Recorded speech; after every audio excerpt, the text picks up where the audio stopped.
Eu tenho assim lembranças da minha mãe no tanque, né? Falando que ia lavar aquela trouxa de roupa, que depois com aquele dinheiro ia comprar um livro. A minha grande dificuldade na política, às vezes, eles não acreditavam em mim porque eu sempre fui pobre. Eu não tenho vergonha de dizer isso. Eu acho que o mal que se tem na política, que tem pessoas que falam, eu não vou entrar porque em política só tem ladrão, só tem isso, tal. Os políticos desonestos adoram que o povo pensa isso, porque eles continuam no poder. Mas cada pessoa de bem que entra na política é menos um canalha, né?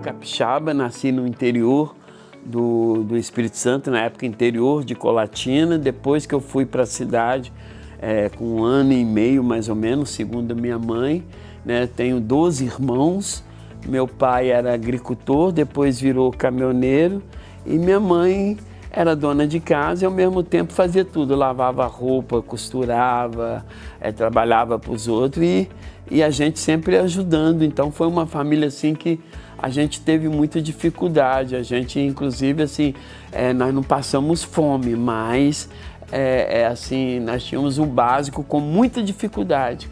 Mas eu tenho muito orgulho que uma coisa nunca nos faltou, que foi lápis e caderno, porque meu pai e minha mãe, mesmo semi-analfabetos, eles sempre acreditavam que nós tínhamos que estudar com dificuldade. Eu tenho assim lembranças da minha mãe no tanque, né? Falando que ia lavar aquela trouxa de roupa, que depois com aquele dinheiro ia comprar um livro, que às vezes o professor pedia essas coisas. Aos 13 anos, né, teve um comício lá perto da minha cidade, do meu bairro que eu morava. Pra você ter uma ideia, eu de calção, camisa descalço, fui para esse comício, estava brincando, né? Lá começaram, antigamente era tipo showmícios, levava atrações e brincavam com as crianças, né? Faziam perguntas, dava prêmio. Aí uma hora falaram que ia dar uma escova de dente lá, quem acertasse a tal pergunta. Eu pulei e fui pro palanque, né? Só para você ter uma ideia, o comício só tinha 2 candidatos a prefeito. Esse era o comício do Paulo. Eu mesmo, na minha casa, nós éramos todo mundo adversário dele, mas eu estava lá. Aí fizeram a pergunta, o nome de uma rua, eu acertei, ganhei uma escova de dente Tec azul clarinha, que eu não esqueço até hoje. E no final, o animador lá me perguntou quem que ia ser o prefeito de Colatina. Eu peguei e falei, no comício do Paulo, eu falei, vai ser Ciro Teobaldo. Joguei o microfone e desci correndo. Criança não mente, né?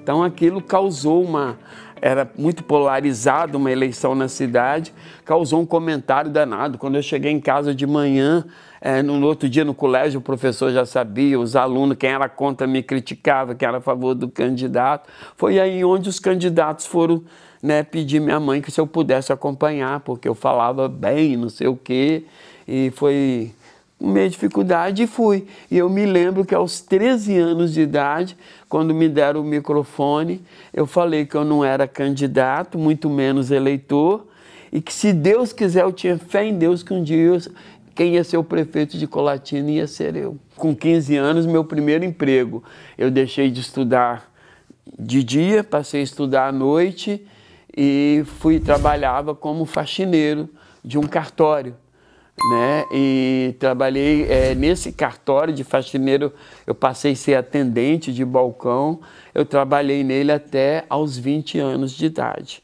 Aí depois eu fiz a faculdade, sou formado em Direito, e depois eu fiz vestibular de História, mas só fiz 1 ano de História.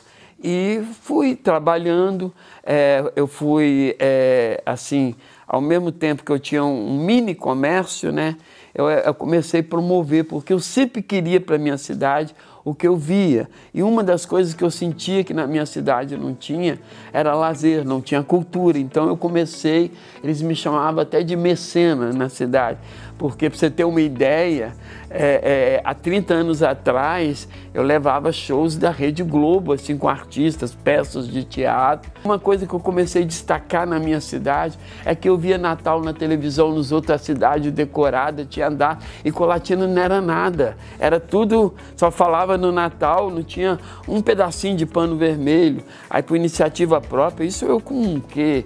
18, 19, 20 anos, eu fazia vaquinha, comecei a arrumar. Hoje, todo mundo fica esperando a decoração da cidade, porque os prefeitos não faziam. Depois que eu entrei, comecei a fazer decoração maiores ainda. Então, hoje, não tem como a cidade passar sem isso.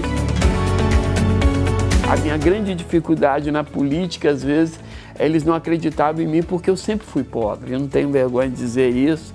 E a primeira pergunta, assim, que até hoje, quando eu disse que eu queria ser candidato, fui questionado mesmo, mas você tem dinheiro para fazer campanha? E eu respondi, mas precisa? Eu não quero comprar voto. Para fazer a propaganda, a gente dá um jeito. E foi assim minha campanha de vereador, fui vereador 4 vezes. Depois, 2016, foi assim, tão difícil também que eu consegui registrar minha candidatura, 2 minutos para encerrar o prazo da Justiça Eleitoral, não tinha chapa de vereadores, comecei a chamar amigos e tal, tanto é que eu ganhei as eleições, eu dei voto para a legenda do meu partido e eu não fiz um vereador.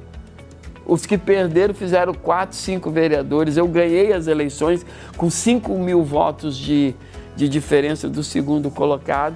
Você vê como a minha campanha era tão simples. Como era a minha campanha? Essa que eu cheguei aqui agora, com a mochila nas costas, com a propaganda. Aí eu pedia para você analisar em ponto de ônibus. Eu lembrava daqueles garotos que entram dentro do ônibus, bala, né? Eu falava, gente, para quem não me conhece, eu sou o Serginho Meneghelli. Aí já olhar para o motorista, não vinha entregando. Por que eu fazia esse tipo de propaganda? Sabendo que eu distribuindo dentro dos ônibus, eles iam levar para casa, ia levar para bairro, essas coisas. E foi aonde a gente conseguiu, né? Que foi uma grande surpresa a minha eleição. Eu era tido como pangaré, a zebra ganhou as eleições. Primeiro, que o grande mal dos políticos, principalmente no Brasil, é mudar o DNA. Né? Na eleição uma coisa, depois muda outra. E eu não, eu nunca mudei meu gesto de ser, meu jeito de ser. Tanto é que, por exemplo, em 2018, né, Lara? Eu fui convidado para fazer, foi a primeira palestra que eles falam que é palestra, eu falo foi no auditório da Faculdade de Direito em Harvard. Eu achei que era até, inclusive Lara era assessora do meu gabinete, eu pedi para ver se não era um trote que estava fazendo comigo, né? E para você ter uma ideia, segundo o pessoal lá, foi o primeiro palestrante que entrou lá de All-Star, calça jeans e camisa de meia.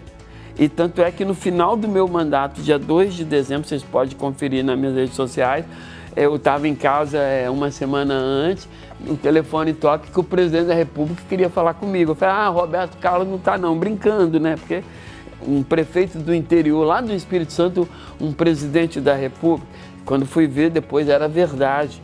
E eu fui lá, né? Todo mundo chegou lá, o cara assim, vê se vai com terno bonito, não sei o quê. Fui desse jeito e fiz o Bolsonaro, tá no vídeo, vesti a camisa Eu Amo Colatina. Ou seja, eu acho que o mal que se tem na política, que tem pessoas que falam, eu não vou entrar porque em política só tem ladrão, só tem isso, tal. Os políticos desonestos adoram que o povo pensa isso, porque eles continuam no poder. Mas cada pessoa de bem que entra na política é menos um canalha nela. Então é isso que eu sempre tive, a essência, porque você pode fazer a diferença em qualquer meio que você está. Basta você querer. E eu sempre tive um princípio que a gente nunca deve mudar, nunca deve negar as minhas origens. Tanto é que hoje é uma grande economia que eu faço, né? Teve um aniversário, eu ganhei 36 camisas, eu saí distribuindo, porque eu só gosto de usar isso. O básico, entendeu? E então, o meu tipo de vida é esse, de não mudar. Não importa, mas você vai ser senador agora, sai senador, eu vou ter dificuldade, porque eu vou estar no meio de almofadinhas, mas eu quero ir lá para fazer diferença, para mudar, porque eu acho o Senado brasileiro, ele não representa o povo, ele está muito aquém Né? E se o povo está de chinelo, se o povo está de calça e camiseta, por que eles têm que estar lá bonitinho para dizer que é mais do que nós? Por exemplo, aquele canteiro me incomodava e eu não tinha nem como fazer licitação, não tinha dinheiro. Aí tinha um IFES, que é o Instituto lá Federal do Espírito Santo, muitas mudas de planta, fui lá e pedi. Chamei um amigo, me ajudou. Aí aquilo, quando eu cheguei em casa, eu só via redes sociais. Já tinha gente de outros estados mandando o meu vídeo. Aí, quer dizer, na segundo mutirão, que eu fui pro segundo, já tinha mais gente. Isso fez a diferença. Isso foi fazendo, eu mostrando que não precisava só de dinheiro, só de coisa. Porque eu botando a mão na massa, eu indo para a rua, eu estava me igualando ao gari. Tanto é que o meu mandato todinho, a mesma roupa que você viu o porteiro, né, que era uma camisa polo azul com o brasão da cidade aqui, é que eu trabalhava. Quando eu não estava com essa Eu Amo Colatina, eu estava com o uniforme deles, porque eu sempre falei para eles que a prefeitura era uma empresa, que eu apenas estava capitaneando, mas eu não passava de um empregado, porque o mesmo salário que pagava o mesmo dinheiro que pagava o gari, pagava o professor, o médico do município, era o dinheiro que o prefeito também recebia. E eu tinha a obrigação, né, de gerenciar e de saber usar esse dinheiro, porque qual era a diferença? Eu estava com a caneta na mão. Então foi aonde que eu comecei a passar a igualdade para ele. Olha, eu acho que o ser patriota, que eu digo, não é dizer que eu tenho aquela paixão, que eu vejo tanto patriota alienados aí. Ser patriota é você, que eu falo, é exercer a cidadania.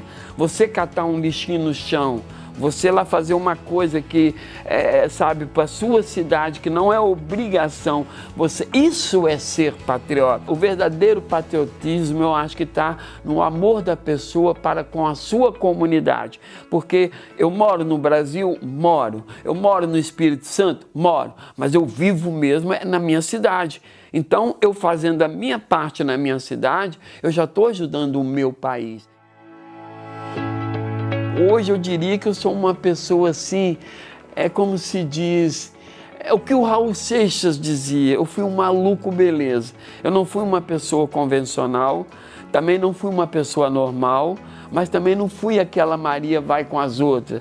Eu não fui uma mãe, como se diz, lá a gente costuma dizer assim, não quero ficar mamãe, eu vou à missa não, todo certinho, arrumadinho. Eu fui criado assim, como gente, livre, espontâneo, conhecia as dificuldades, conhecia os prazeres assim, as surpresas que a gente via na vida, a esperança, sabe? Então, eu acho assim que dizem que Deus dá a gente aquilo que a gente merece, nada mais, nada menos. Mas eu acho que tem hora que ele errou, eu acho que ele me deu mais um pouco, porque eu consigo coisas hoje, consegui coisas que eu nunca imaginei que um dia eu fosse ter oportunidade de vivenciar. Eu acho que o ano de 2022 é um ano pós-pandemia, é um ano de reflexão. Nós que sobrevivemos já somos vitoriosos. É um ano que nós vamos ter uma oportunidade agora de decidir novamente o destino político. Nós temos que ter essa consciência, principalmente, como eu repito essa palavra, que eu amo, empatia, porque se tem empatia, eu estou me colocando no lugar do João Vitor, no seu lugar, no lugar dela, da Lara, de todos. Eu estou querendo para mim, para vocês, o que eu quero para mim. E não estou querendo para mim, eu não estou querendo para vocês o que eu não quero para mim. Então, por exemplo, essa última pergunta eu falo, é um momento importante, é a eleição que a gente tem que parar. E outra coisa, não ter paixão em política. Paixão se tem pelo amor da gente, se tem pelos irmãos, até pelos amigos, pelo time de futebol. Política, a razão tem que prevalecer, porque paixão em política torna a política desonesta.